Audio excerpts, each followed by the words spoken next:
Familia, el gusto de volvernos a encontrar en una nueva presentación de Surco TV.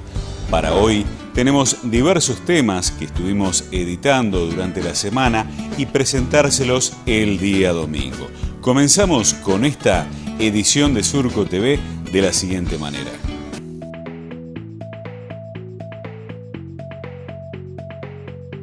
Gruesa. El ingeniero Esteban Bilbao nos da detalles sobre la futura campaña. Cerdos. China pasará a ser el principal importador de estas carnes. Carnes. ¿Cómo diferenciar carnes terminadas a pasto o a feedlot? Eso nos lo cuenta Adrián Bifaretti. Contratistas. Realizada la reunión anual en Balcarce, dialogamos con Fabián Alías. Ganadería. Sobre este tema, entrevistamos al médico veterinario Marcos Bulló. Fina. Sobre este tema nos da detalles el ingeniero Walter Sobrino.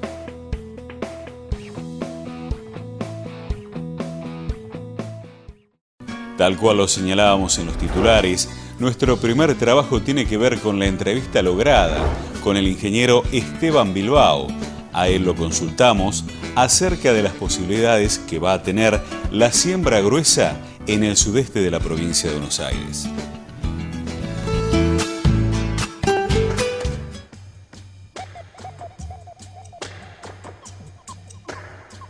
Un poco retrasados en todas las labores, pero ya se está iniciando, sobre todo en los suelos profundos de la zona más costera, de mayor potencial, con los maíces y los girasoles tempranos. Lo que es a partir de fin de octubre, principio de noviembre, vamos a empezar también con lo que es por ahí la siembra de soja. Y como siempre, en los suelos más someros o más continentales se inicia un poco más tarde, como también a partir de mediados de noviembre aproximadamente se hace alguna siembra un poco más tardía de girasol en esos suelos someros. Y lo que es todo el maíz tardío, que viene creciendo por suerte en gran proporción, ganándole terreno a la soja en estos suelos someros. En general, lo que se ve es un aumento bastante importante de la superficie de maíz en la proporción de la siembra de los cultivos, y de girasol también, y una disminución de la soja, que igualmente es el cultivo más importante dentro de lo que son los cultivos de segunda, que se siembran detrás de cultivo de cebada o de trigo. Así que un poco el panorama es ese, la siembra arrancó, y falta mucho, pero estamos encaminados. La realidad es que todo lo que fue la liberación de los mercados ejercida por el gobierno actual y la disminución o la quita de retenciones a la mayoría de los cultivos, bueno, salvo a la soja, han ayudado a que los márgenes de estos otros cultivos mejoren, a que el productor pueda decidir de una forma más integral, pensando también en el suelo, pensando también en las rotaciones, con la técnica y la agronomía a pleno en el campo, para elegir a qué cultivos ir y apuntar un poco más, a aumentar la superficie de maíz para complementar la superficie de fina y de esta forma que haya más gramíneas en rotación, lo cual le hace muy bien al suelo.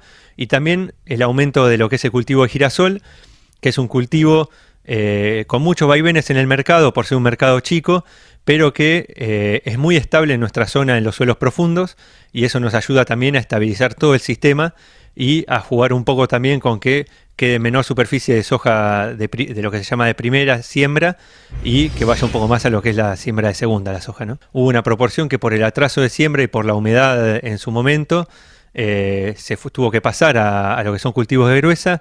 Estamos hablando de alrededor de un 3-4% de la superficie, que en general se reprogramó de lo que era un cultivo de cebada o de trigo a un cultivo de maíz. En muchos casos, por retraso de la cosecha y por no poder sembrar en fechas, se decidió pasar a un cultivo de verano con mayor potencial que lo que hubiera sido un cultivo de fina.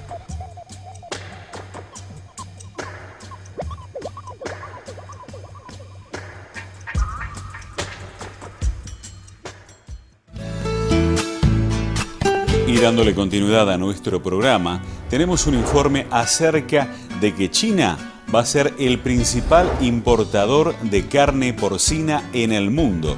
Una iniciativa muy importante que seguramente a los productores de nuestro país le va a ser una muy y grata noticia.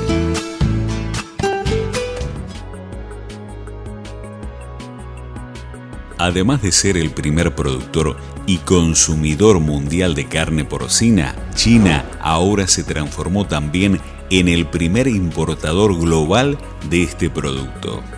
La mayor parte de las importaciones chinas de carne porcina fue capturada por la Unión Europea, que mantiene un 70% de la participación del mercado gracias a un saldo exportable enorme, combinado con bajos precios y un tipo de cambio ventajoso. La suba de los precios internos de la carne porcina en China estimularon la recuperación del stock porcino con un aumento de la producción previsto para el 2017. Pero eso reduciría marginalmente el ritmo de las importaciones previstas para el año que viene. Mientras que en el 2014 las importaciones chinas de carne porcina sumaron 761.000 toneladas peso carcasa, en el 2015 pasaron a 1.2 millones de toneladas y está previsto para el 2016 que supere ampliamente los 2.40 millones de toneladas.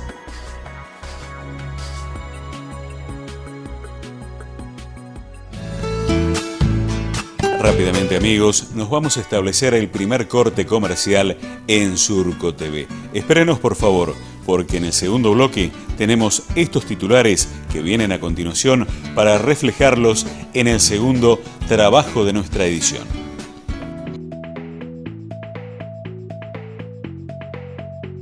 Carnes. ¿Cómo diferenciar carnes terminadas a pasto o a feedlot? Eso nos lo cuenta Adrián Bifaretti. Contratistas. Realizada la reunión anual en Balcarce, dialogamos con Fabián Alías. La solución está muy cerca. Software Factura Electrónica. Personaliza la factura de tu empresa o negocio. caio.com.ar. Casa Prieto. Gráfica Zeppelin. Opción eléctrica.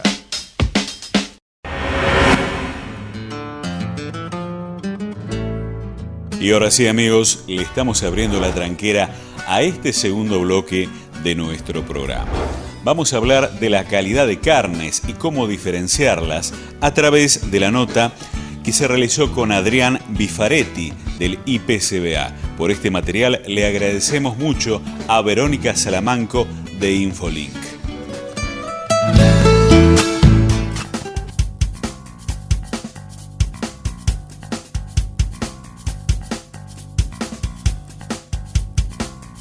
Un primer dato interesante es que hay un desconocimiento de, digamos, cuando vos le preguntás al consumidor si sabe diferenciar carne de feedlot y carne de un sistema pastoril, el 94% responde que no sabe o no está en condiciones de diferenciar, ¿sí? Y un 6% dice que sí, que en principio él digamos, conoce más o menos cómo es la carne de feedlot y asocia un color más claro, más brillante, que de hecho en principio es así, y la reconoce también como carne más tierna, ¿sí? Y lo que yo muestro de la charla, más allá de esta relación entre el consumidor y la carne, evidencia científica de que en la medida que vos hablás de carne de feedlot con un mayor porcentaje de grasa, digamos, intramuscular, uno la asocia generalmente a mayor palatabilidad o aceptabilidad de la carne, ¿no? El marbling es uno de los elementos que te dan de alguna manera aceptabilidad y palatabilidad.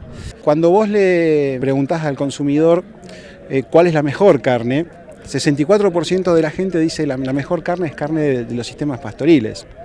Con lo cual, ahí ya empezamos a tener algunas cuestiones de, ¿cómo decirlo?, pero que no terminan de cerrar en términos de cómo funciona este mercado interno, ¿no? Nosotros hicimos hace poco una encuesta y le dimos a elegir entre 3 tipos de niveles de grasa intersticial, ¿sí? Mostrándole imágenes con distintos niveles de marmoreo. Y para sorpresa, la gente termina eligiendo la carne más magra, ¿sí? O sea, visualmente el consumidor prefiere carne más magra. Ahora, después, cuando en el momento, eso sería en el momento de compra. Después, en el momento de consumo, cuando come la carne, obviamente siempre destaca la terneza. Y la terneza está asociada normalmente a carne con mayor grasa intersticial. Ahí hay bastante evidencia que yo muestro de otros países, ¿no es cierto? Entonces, hay algunas cuestiones que me parece que debería trabajarse desde lo comunicacional en la carne de feedlot, en donde resaltar la mayor palatabilidad y aceptabilidad por parte del consumidor y la importancia que tiene un marling en la cuestión del momento de compra, que es cuando se define la compra, ¿no? Es decir, bueno, que el consumidor enseñarle que comprar con un poco de más veteado seguramente va a terminar redundando en una mayor aceptabilidad y palatabilidad de la carne. La gente, cuando vos decís, bueno, ¿cuál es tu preferencia? El tema de terneza aparece ahí al tope de los requerimientos, y el sabor es como que ha ido, yo diría, relegándose en Argentina, ¿no? En la medida que ha ido entrando más la carne de feedlot y la misma terneza ha ido empujando al consumidor a llevarse más que nada por la cuestión de terneza y no tanto por sabor. De todas maneras, no hay quejas. Alguno podrá haber dicho al principio de esta historia, tiene gusto a cerdo la carne vacuna, pero hoy se escucha cada vez menos esa crítica o ese comentario, no sé si es crítica tampoco. Normalmente se venden indistintamente y sé que hay algunos proyectos legislativos, sobre todo en la provincia de Buenos Aires, que apuntan a buscar una diferenciación de la carne de feedlot con respecto a la carne de sistemas pastoriles, pero partí de la base que en Argentina todavía el 70%, 75% de la carne se comercializa a nivel minorista por carnicerías, y en las carnicerías todavía estamos con mucha distancia de tener una adecuada información o disponibilidad de los atributos de la carne hacia el consumidor.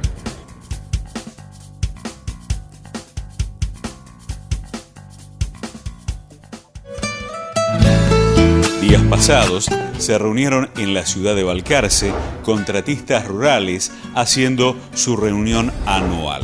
Nosotros en la oportunidad dialogamos con el contratista Fabián Alías, que nos dejó un balance de la misma y cómo fue el año para la Cámara.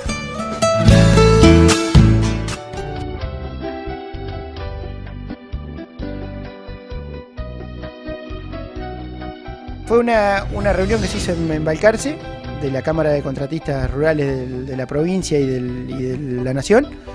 Y bueno, se habló varios temas, se presentaron máquinas nuevas, y lo referente a la parte nuestra de contratistas, se habló lo que es los permisos viales, temas de costos de maquinaria, costos de combustible, que ahora se está viendo ahí un combustible que salga más barato para los que somos contratistas y los que estemos afiliados a la Cámara de Contratistas, que parece que no, pero bueno, va a ser un incentivo grande porque estamos comprando combustible casi a 20 pesos por litro, y esto se puede llegar a un arreglo de casi 14 pesos el litro, que para nosotros 6 pesos en un litro de combustible es mucha plata. Los costos de los cereales subieron, los valores de los cereales, pero nosotros los contratistas nunca vamos de la mano con esa subida.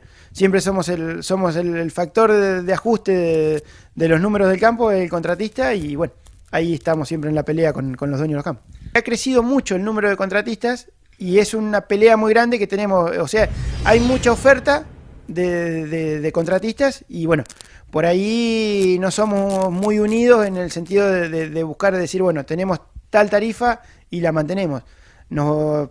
Por ahí nos sacamos un poco los pelos entre unos y otros para ver quién se queda con el trabajo, ¿no? Qué sé yo, por lo menos ha sido un año bueno en que podemos haber cobrado un poquito más de lo que se debía, pero por ahí fue malo en el tiempo, que fue muy complicado la parte climática, y hemos esforzado las herramientas, hemos hecho muchas macanas de roturas injustas por el tiempo como vino, el clima que vino muy complicado para la cosecha, para la siembra. No se han hecho los trabajos como realmente habría que haberlos hecho porque no tuvimos las condiciones oportunas para poder trabajar, pero bueno, es lo que había, no quedaba otro.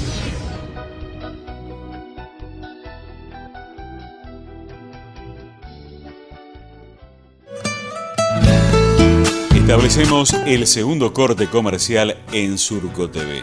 Espérenos, por favor, no toque el control remoto.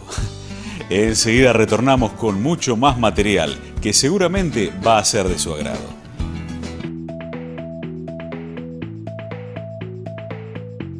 Ganadería.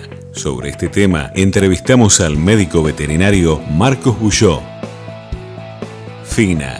Sobre este tema nos da detalles el ingeniero Walter Sobrino.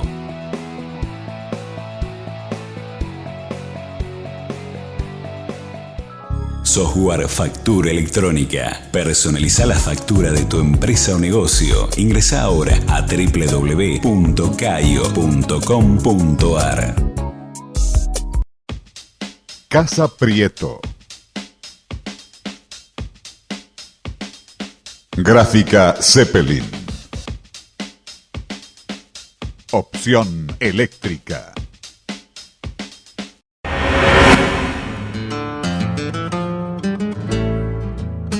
Tercer bloque de nuestro programa y vamos a hablar sobre la ganadería, cómo se encuentra este sector tan importante de nuestro país. Para eso convocamos la presencia del médico veterinario Marcos Bulló, que nos deja un interesante balance.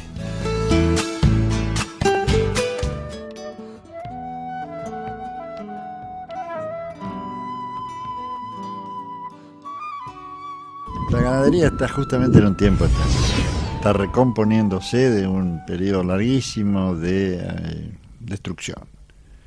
Hemos tenido en el país el mejor rodeo pastoril del mundo y lo hemos destruido. El periodo argentino de los últimos años primero arrancó con una agriculturización, es decir, que la agricultura importaba más y reportaba más en las estancias en los campos que la ganadería. Posteriormente la agriculturización no fue suficiente y tuvo que venir la sojización y terminó concentrando la ganadería en bajos, en lugares de poco valor, que se dieron en llamar los campos ganaderos, pero que en realidad son campos no agrícolas, ¿no? Eso después terminó con precios bajos, con una destrucción del stock, y terminó con ¿usted se acuerda de la seca del 2008 y 2009? Esa seca y los precios y todo ese proceso anterior que estuve narrando terminaron con 10 millones de cabezas menos, ¿no? O sea que la ganadería hoy día tiene que recomponerse. Ese proceso llevó además destrucción de mejoras, se dejaron de hacer pasturas, en fin, todo un proceso muy largo. Eso es la zona nuestra, en la zona de acá. Se habló siempre de que iba a haber un traslado de hacienda, que la ganadería se iba a llevar al NEA y al NOA. Bueno, el NEA es un rincón ganadero importante. El NOA había empezado a crecer, pero en la seca del 2008 y el 2009 mostró que es muy difícil mantener la ganadería ya si no hay inversiones muy importantes a nivel gubernamental, a nivel provincial, ¿no?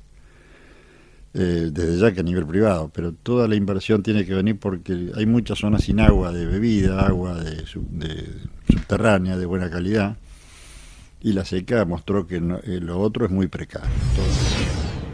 En fin, ese es más o menos el panorama. Tenemos que salir de una ganadería destruida a armarla otra vez. ¿Y el futuro cómo será? Y el futuro es como siempre en la ganadería, es largo, es allá lejos, hay que hacerlo, hay que trabajar mucho, hay que recomponer, hay que invertir mucho recomponiendo mejoras que ya se han destruido, hacer pasturas de nuevo. Y en fin, todo un proceso. En las zonas más tradicionalmente ganaderas, volver a ganar la conciencia ganadera, la aptitud ganadera, la gente, capacitarla nuevamente. Pero en las zonas que estaban empezando a ser ganaderas, eso es más largo y ya digo, es un trabajo muy intenso, es un trabajo de muchos años.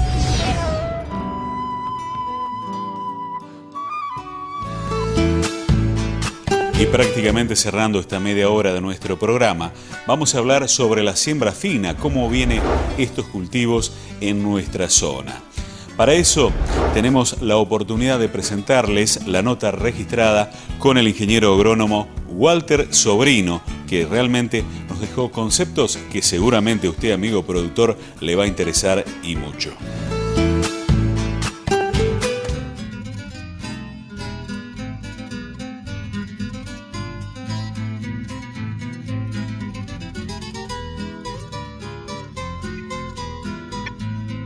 Un año muy complicado para arrancar desde la cosecha, donde primero que por ahí no se podían liberar los lotes para hacer fina, porque no se podía cosechar, las humedades de cosecha han sido muy elevadas y bueno, la realidad es que se ha retrasado en todo sentido. La cebada, se pudo sembrar cebada, muchos lotes hubo que dejarlos de cebada, dejar de hacer cebada, pasarlos a trigo, ciclos cortos, pero bueno, estuvo un poco complicado también el tema de conseguir la semilla, porque todo el mundo buscaba lo mismo, ¿no es cierto? Todos ciclos intermedios cortos, así que por lo tanto también se pudo sembrar algo de trigo, pero muchos lotes se tuvieron que destinar a gruesa y directamente. Fundamentalmente creo que se ha pasado mucho también a girasol, que hoy por hoy el precio es muy bueno, entonces lotes de soja, para no hacer soja sobre soja, se pasaron para hacer girasol, ¿no es cierto? Y maíz también. ¿Qué porcentaje de trigo se habrá hecho? ¿Qué porcentaje de cebada se habrá hecho? Yo creo que esta zona sigue siendo todavía muy inclinada a la cebada, ¿no es cierto? Trigo se ha hecho más que otros años, pero se ha hecho más que los años anteriores, ¿no es cierto? Por una cuestión de la liberación de la deportación, y bueno, el precio es bastante bueno. Se buscó mucho hacer trigos de calidad, por el tema de la venta en los molinos y demás, pero creo que la cebada sigue pisando fuerte, más que nada, fundamentalmente por la soja de segunda, ¿no es cierto? Yo creo que el porcentaje de trigo será alrededor del 30%, 35% con respecto a la cebada, ¿no es cierto? Después, bueno, insisto, la cebada creo que sigue siendo lo fundamental acá en la zona.